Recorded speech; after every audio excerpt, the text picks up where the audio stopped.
Merci beaucoup, Monsieur le Président, cher Patrick.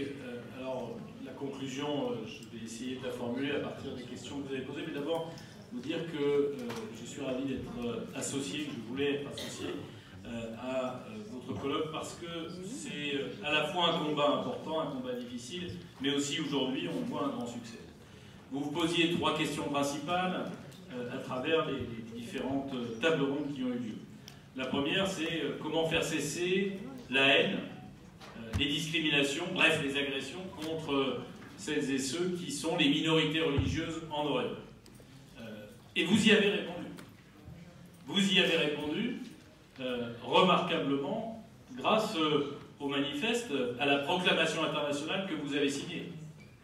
Depuis longtemps, et d'ailleurs c'est ce que je viens d'entendre à l'instant, on condamne les violences, on condamne les discriminations, on condamne le terrorisme.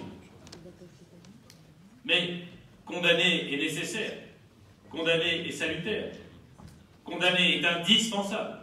Mais proclamer, comme je le vois dans cette proclamation, que chaque individu a le droit, selon qu'il soit musulman, yézidi, chrétien d'Orient, dans toutes les diversités ou autres, a le droit à sa dignité, à égalité aux autres, ce n'est pas le faire en contre, en négatif, en s'opposant à la barbarie. C'est le faire en imposant la civilisation, l'humanité, les valeurs qui en réalité rassemblent les trois grandes religions du livre, si on les lit correctement et si on ne les lit pas de travers ou si on ne les utilise pas.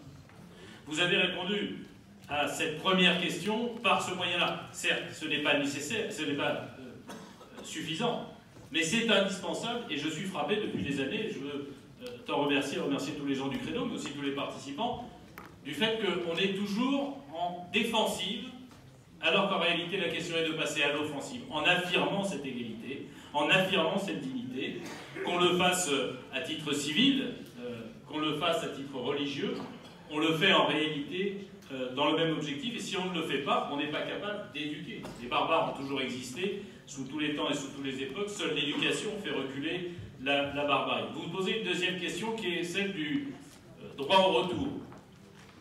Le droit au retour, vous l'affirmez aussi dans la proclamation, il est indispensable. Mais c'est vrai qu'il faut, avant le droit au retour, se poser la question qu'un avocat posait il y a quelques instants, quelle est la justice pour les victimes de cette affaire-là, de ce drame? Comment vivre à côté de l'assassin sans savoir s'il a été jugé? Et finalement, disons les choses clairement, il n'y a pas un jugement, il y en a plusieurs. Il y avait le débat à l'instant sur la Cour pénale internationale. Plusieurs débats, pourquoi? Parce que si on regarde bien, il faut juger le crime, il faut juger les criminels, naturellement, et il faut assurer le droit au retour, c'est juger la victime. Juger le crime, je partage ce que je viens d'entendre. Quand on a jugé les criminels à Nuremberg, on ne jugeait pas les barbares nazis. On les jugeait évidemment un par un, mais beaucoup d'entre eux, à commencer par le premier, Hitler, s'était suicidé. On jugeait le crime en même temps que les criminels. Peut-être que le point de droit qui nous fait défaut, parce qu'en Syrie, en Irak, on n'a pas d'adhésion au tribunal pénal international. Peut-être que le point de droit fait qu'on ne peut pas juger directement ici les criminels, mais on peut au moins juger le crime. Parce que juger le crime, c'est, en contre cette fois-ci, la même chose que la proclamation d'égalité que vous formulez. C'est un acte nécessaire de pédagogie, c'est un acte, de militantisme pour la paix, la tolérance. Si on ne reconnaît pas qu'il y a un crime, il n'y a pas de criminel. Et donc on peut reproduire l'idéologie barbare qui a été là. Troisième question que vous vous posiez, je viens de l'aborder, c'est comment est-ce qu'on juge? Eh bien on juge avec les moyens. Et si je peux me permettre une opinion personnelle, je ne crois pas que les criminels puissent revenir ou doivent revenir dans leur pays d'origine. En tout cas, pour ce qui concerne la France, je ne le souhaite pas. Je crois qu'en revanche, disons les choses, nous pourrions avoir un procès international sur cette idéologie. Après tout, le premier responsable théorique de l'État islamique n'est pas sous notre main. Est-il mort? Ne l'est-il pas? Pardon, mais son organisation, son idéologie elle, mérite d'être condamnée. On l'a fait d'ailleurs pour d'autres cas sans avoir forcément les responsables sous la main. Alors je voudrais dire que c'est à la fois, me semble-t-il, un colloque très utile que vous avez eu, mais surtout c'est quelque chose qui est conforme au devoir et à l'histoire de la France. Réunir ainsi autant de personnalités éminentes d'ordre civil et d'ordre religieux, ça fait partie de notre devoir, et un de ces devoirs devrait être aussi, me semble-t-il, de réveiller l'Europe à ce sujet. La protection de la diversité religieuse, des minorités religieuses, des chrétiens d'Orient, des yézidis et d'autres, était quelque chose de très absent finalement dans l'idée de notre continent. Et pourtant, notre continent a une histoire culturelle, intellectuelle, économique et religieuse avec le Proche et le Moyen-Orient. Et nous n'assumons pas cette histoire. Et j'étais il n'y a pas très longtemps à Berlin, où on voyait bien qu'il a fallu malheureusement le drame en Irak et en Syrie pour qu'ils se rendent compte que nous faisons partie de la même communauté humaine, que ce sont nos voisins directs, que ce lien d'histoire fait que quand il se passe quelque chose là-bas, ça a aussi des conséquences chez nous. Et quand il se passe quelque chose chez nous, ça peut aussi avoir des conséquences là-bas. C'est le rôle et c'est ce que j'espérerais que la France porte. La France a joué un rôle dont elle n'a pas à avoir honte, en capacité d'accueil, même si on n'a pas toujours su faire la distinction entre ceux qui étaient menacés de mort pour raisons religieuses et ceux qui étaient menacés par une guerre, pas seulement pour des raisons religieuses. La France a cette capacité, ou elle devrait avoir cette capacité de mobilisation, et elle devrait, me semble-t-il, être en mesure aussi d'affirmer beaucoup plus fortement le droit au retour que nous évoquions dès lors que la justice sera passée et la capacité d'assurer la sécurité garantie. Je voudrais dire un mot avant de terminer sur les pays qui ont protégé les minorités. Paradoxalement, les démocraties étant peu nombreuses dans cette région du monde, paradoxalement, ce sont souvent des dictatures qui ont protégé, je salue mon ami Claude Boisguel qui me rejoint, ce sont des dictatures qui ont protégé les minorités religieuses. L'effondrement de ces dictatures a conduit à des barbaries que nous venons d'évoquer. Je voudrais quand même dire combien nous devrions avoir pour priorité dans notre politique étrangère, je parle évidemment pour la France, de protéger ceux qui en Syrie assument la charge. Ce n'est pas le président syrien aujourd'hui en qui on peut faire confiance pour le respect des droits de l'homme, même si à l'époque il était le garant de ces minorités religieuses.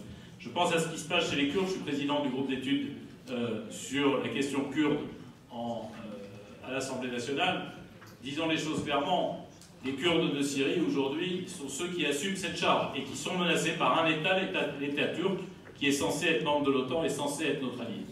Et qui pour autant est en train de vouloir massacrer des gens qui se sont battus avec nous contre la barbarie et qui ont protégé les minorités religieuses. Et je trouve que nous devrions être plus actifs, si j'ose dire, sur ce sujet. Et puis en Irak où on accueille des minorités religieuses, des camps de réfugiés de minorités religieuses qui ne sont même pas financés par l'Occident, des groupes à qui on reprocherait de vouloir négocier le jugement financièrement. C'est une honte pour nous qu'on ne finance pas ces camps de réfugiés religions, notamment pour faire en sorte que ce ne soit pas le gouvernement autonome du Kurdistan irakien qui soit obligé de payer ça, en plus de tout le reste. Non seulement ils doivent être protégés, mais ils doivent être financés. C'est très simple. S'ils n'étaient pas accueillis là-bas, ils devraient l'être chez nous, puisqu'ils sont là-bas. Il nous revient de participer au financement de ces personnes qui ont été déplacées par la barbarie. Enfin, dire que nous devons, me semble-t-il, veiller beaucoup plus à deux pays. Deux pays qui ont, eux, accueilli, et qui sont des pays fragiles, et qui ont accueilli massivement. Et là aussi, ils méritent de l'aide, surtout au moment où l'aide internationale venant de l'ONU se fait plus difficile, plus compliquée du fait de l'assèchement des financements par le président américain. Je pense à la Jordanie et je pense au Liban. Je me rendrai au Liban dans quelques jours, du 20 au 23 décembre prochain, justement parce qu'il faut que nous soyons capables d'attirer l'attention à la fois, bien sûr, sur cet exemple d'accueil. Quand je pense en France au débat qu'on a sur l'accueil, et que je vois ce qui se passe au Liban avec l'histoire qui est la leur, l'histoire récente qui est la leur, On devrait avoir à la fois totale admiration et total soutien au peuple, au gouvernement et aux responsables politiques libanais qui ont accueilli tant de personnes, tant de réfugiés. Enfin, je voudrais dire que tout ça n'est pas une fatalité, vous le démontrez. Un grand, à la fois intellectuel, mais aussi homme politique français, André Malraux, disait que le XXIe siècle serait religieux ou ne serait pas. Mais il n'est écrit nulle part que si le XXIe siècle, qui est manifestement religieux, il n'est écrit nulle part qu'il est les uns contre les autres. Que c'est par l'affrontement des religions que ce siècle s'écrira. Il y a déjà eu tant de siècles d'affrontements religieux par le passé. Peut-être que le XXIe siècle, avec évidemment la participation de tout le monde, la capacité de proclamer l'égalité de l'autre dans sa religion, dans sa différence.